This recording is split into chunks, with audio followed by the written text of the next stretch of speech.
समाज है, हम गर्व करें ऐसा समाज है जी। मुझे वो स्वीकारते हैं नहीं स्वीकारते हैं, वो तो उसके लिए तो मैं क्या कह सकता हूँ जी।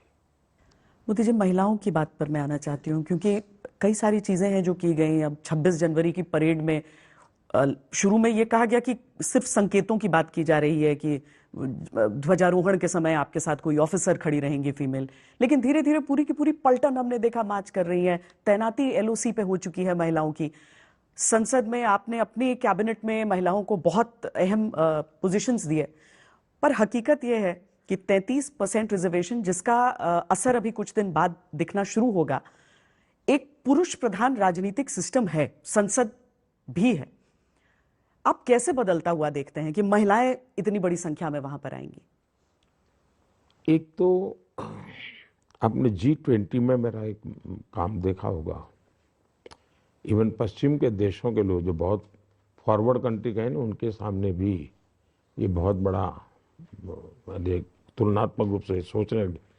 जब मैं कहता हूँ मेरे यहाँ प्रेग्नेंट वीमेन के लिए 26 हफ्ते की छुट्टी है, तो ऐसे देखते हैं मुझे, आपके 26? हाँ मेरे 26। उनके गले नहीं उतर रहा। हमारे यहाँ एक परसेप्शन बना दिया गया है कि भारत में महिलाएं यानी घरेलू है। रियलिटी है नहीं। आप भारत का एग्रीकल्चर सेक्टर देख लीजिए जी। मैं आज भी कहता हूँ एग्रीकल्चर सेक्टर में 60% कॉन्ट्रीब्यूशन विमेन का है। इकोनॉमिकल एक्टिविटी करती है विमेन। लेकिन अब हमारे देश की छवि नहीं बनी, सही बात पहुंची नहीं लोगों में। आज भी दुनिया में जो कॉमर्शियल फ्लाइट पायलट्स हैं, 15% पायलट विमेन भारत की हैं आज। अब ये कोई एक रात में तो पायलट नहीं बनी होगी। इसलिए ये कहना कि भारत की महिलाओं के साथ ये हो रहा है, तो ये जिस प्रकार की फेमिनिस्ट एक विचित्र प्रकार की सोच बनी है, उसके हम शिकार हो चुके हैं। लेकिन मैं मानता हूं हमने 2 स्टेप आगे जाना चाहिए। कैसे?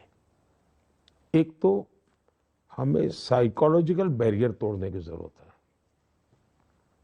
मेरे साथ इजिप्ट के राष्ट्रपति बैठे थे 26 जनवरी को। 26 जनवरी को इजिप्ट के राष्ट्रपति बैठे थे।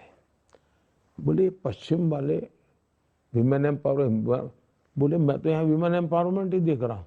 वो परेड चल रही थी। ये इजिप्ट के राष्ट्रपति ने मेरे से कहा, बोले ये विमेन एम्पावरमेंट होता है? वो तो मुस्लिम देश के हैं, विमेन एम्पावरमेंट मुझे दिखा रहे थे। दूसरी बात है कि भाई G20 में मैं विषय लाया विमेन लेड डेवलपमेंट। एक बहुत बड़ा साइकोलॉजिकल परिवर्तन है ये। हमारे यहाँ महिलाएं काम करें तो वो क्या करते हैं, आपने देखा हो, इस बार मार्क किया नहीं मालूम नहीं मुझे, मेरी पार्टी की सभी पब्लिक रैली उसको स्टेज पर कंडक्ट महिलाएं कर रही है। आप लोगों ने मार्क नहीं किया होगा। बेशक, सब जगह देखा हमने। यानी ये योजना का हिस्सा है जी, अचानक नहीं है।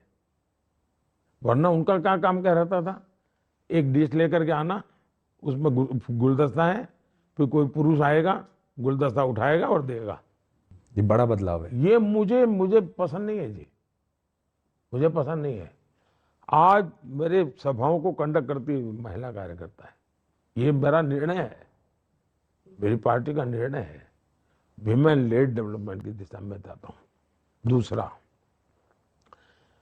मैंने गांव की महिलाओं को पहले क्या, सेल्फ हेल्प ग्रुप मतलब क्या, पापड़ बना दो, बड़ी बना दो, बेच दो, थोड़ा सा साबुन बना दो या अगरबत्ती बना दो। I want to break through. मैंने उनको ड्रोन पायलट बनाया।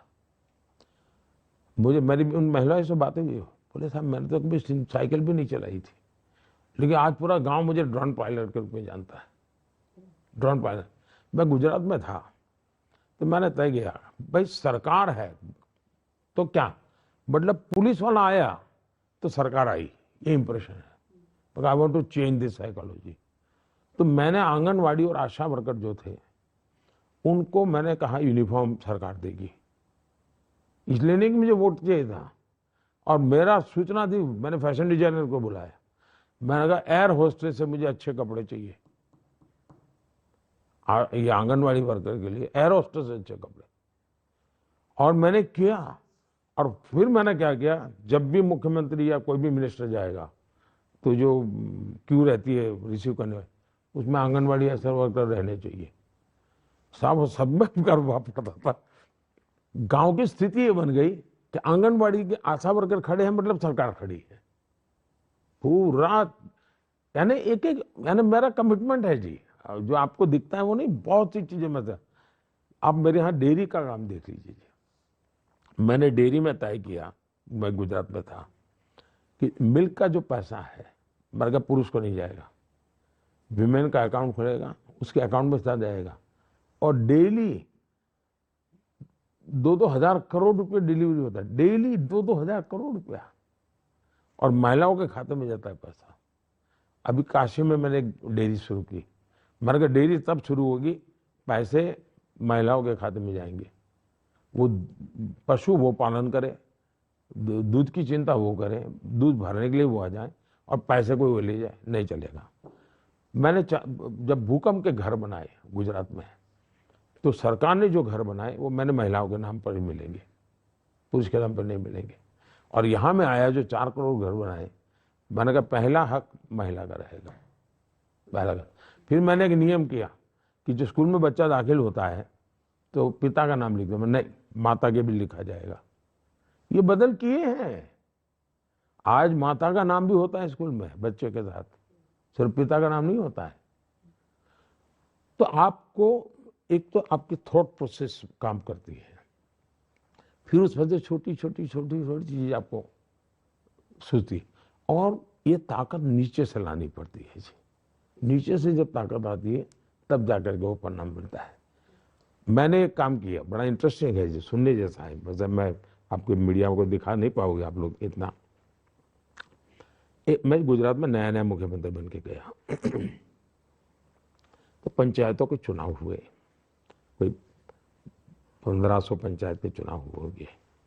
अब मेरा कोई ज़्यादा ध्यान भी नहीं था क्योंकि मैं भूकंप के काम में लगा पड़ा था मुख्यमंत्री बनने के बाद। फिर मुझे एक दिन मैसेज आया कि भाई खेड़ा डिस्ट्रिक्ट के गांव की पंचायत के सब जो मेंबर है वो मिलना चाहते हैं। तो मैंने कहा भाई पंचायत मंत्री से मिलवा दीजिए, उनका कोई काम होगा तो। नहीं, बोले सभी मेंबर महिलाएं हैं। सभी मेंबर महिला बोला। नहीं, बोले गांव ने तय किया कि इस बार प्रधान महिला है तो मेंबर भी महिला बनाएंगे। तो बोले कोई पुरुष मेंबर है ही नहीं, तो वो महिलाएं मिलना चाहती है। तो मेरा थोड़ा इंटरेस्ट हो गया। मैंने कहा बुलाओ भाई। डाकोर के पास कोई गांव है छोटा सा, तो आए। वो कोई 11 मेंबर का वो होगा, 11 बहनें आई, और जो प्रधान बनी थी वो शायद 8वीं कक्षा तक पढ़ी थी, बाकी एक भी पढ़ी लिखी नहीं थी। तो मैंने ऐसे पूछा उनको क्या काम था। नहीं, बोले हम सब महिलाएं चुनकर आई तो आपको नमस्ते करना था, और कोई काम नहीं था। ऐसा मैंने कहा 5 साल मिले हैं आपको, क्या करोगे, आपके मन में क्या इच्छा है।